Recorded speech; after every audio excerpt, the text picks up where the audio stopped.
out, either outrage or fear. That's true. But there's a lot of richness in truth. I agree, but it's hard to sell. It's hard to sell that richness. I don't think it's even hard to sell. I think that people are lazy.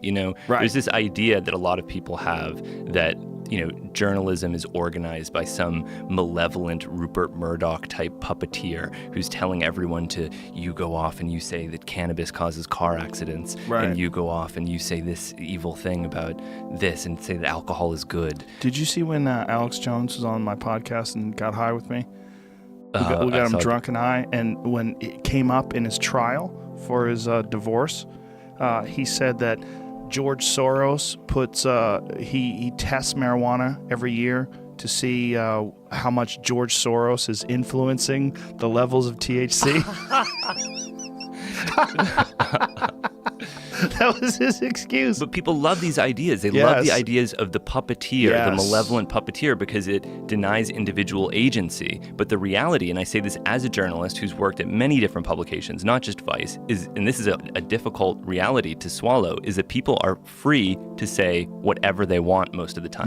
That journalists choose to report on things this way. Yeah, that is true, but it's also true that I've been a part of stories where I've talked to the author of it, and they said, well, this was manipulated by the editor. The editor manipulated the title, the change. Well, that's a great excuse from the perspective of the writer. But it's true. Like the Rolling Stone did an article about me, and they called me a psychedelic warrior. And I said to the guy who wrote the article, what the fuck is that? I was laughing, and he goes, dude, I did not write that.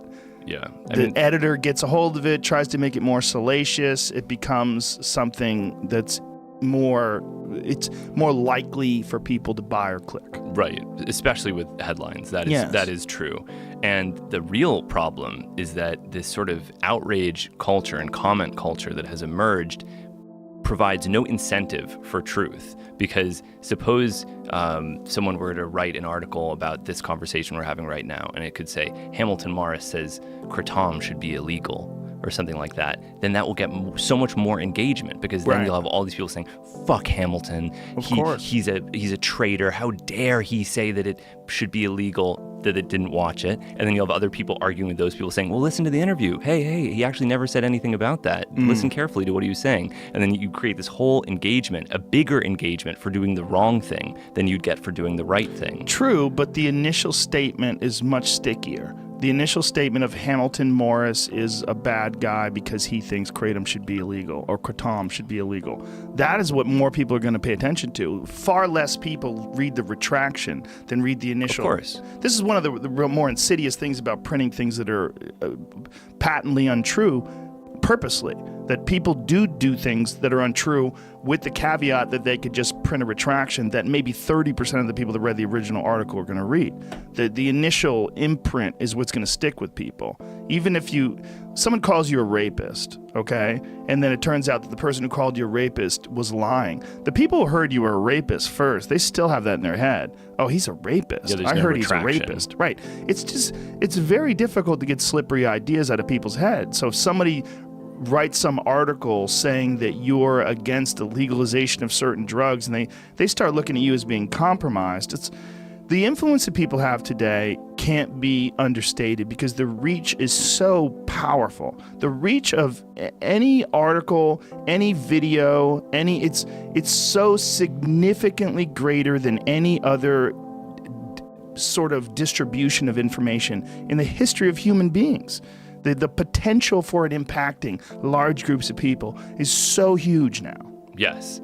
And the result of that is also that the viewers have a lot of power. And I think that in some sense, they don't quite recognize the nature of that power. It's like voting with your dollar. If you spend all of your time commenting hatefully on things you don't like, you are actively encouraging the production of more of that thing that you don't like. Right. If you like something, you need to engage with what you approve of more, because every time you engage with something you dislike, advertisements are sold, and it has been incentivized to do that bad thing. And that's a really sticky thing when we have this culture where everyone loves to show their outrage and virtue signal and show that they're on the right side and all this stuff constantly, to say, hey, step back. You're just feeding the problem. Yeah.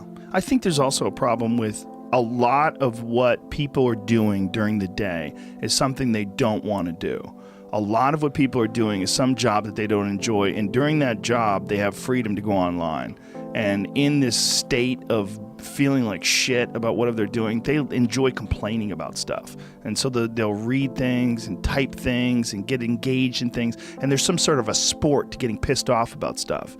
Instead of just spending your time doing things you actually enjoy. It seems so simple. It sounds like a simple solution. But if you could figure out a way to actively ignore things that are going to piss you off and seek out things that are going to excite you and intrigue you, you're going to be a healthier, happier person. And isn't that ultimately what everybody wants?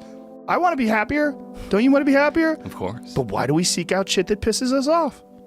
Because it becomes a sort of addiction. It's drug-like in and of itself. I mean, I see it. These arguments, these people are frittering away their finite time on Earth, engaged in these endless comment battles that no one reads.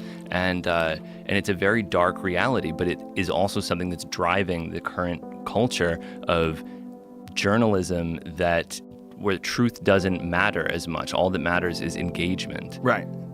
It's just clicks. It's just clicks and money. It's interesting that you were saying something about drugs being inanimate objects and drugs don't actually kill people.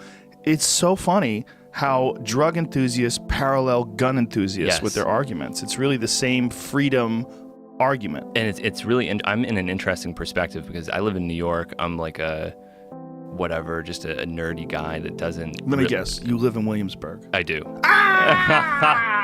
Yes, yeah. Big surprise. Well, that's where the office that I work. I live close to the office that I work at. But I have no interest in guns. I'm not. So it's really easy for me to say, well, look, there was this shooting and all these people died, and this other guy got shot, and these things are really causing a lot of problems. Let's get rid of them because it doesn't impact me. And that's where you have to be the most careful, because the worst thing you can possibly do is make judgments about how other people should conduct their lives based on your own preferences, which people do all the time. So you hear someone say, well, I don't like cannabis. I don't smoke it. Why should it be legal? Because people go to prison for it, because it ruins people's lives who aren't your own, and you have to think about people that aren't you. And so it's very difficult when it comes to gun control issues, because I'm faced with that exact same issue, where it would be so easy for me to say, get rid of them all. It doesn't impact me. I don't like guns, but I don't want to fall into that same trap. Yeah, it is a trap. And it also sort of highlights how slippery life is in general, that these absolutes that we look for, these ones and zeros, they don't necessarily exist in a lot of subjects. There's a lot of people that have done bad things that have also done great things. And that gets weird too. Just human beings in general. We're complex creatures.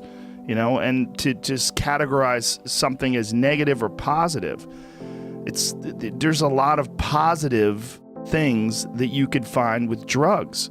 There's a lot of negative things you could find with drugs too, and they mirror human behavior. There's a lot of positive and negatives in human behavior. Yes, and back to this journalistic issue and the coverage of drugs. I mean, one thing that worries me about the way cannabis and kratom and psychedelics are presented is that it's always couched in they're safe, they're therapeutic,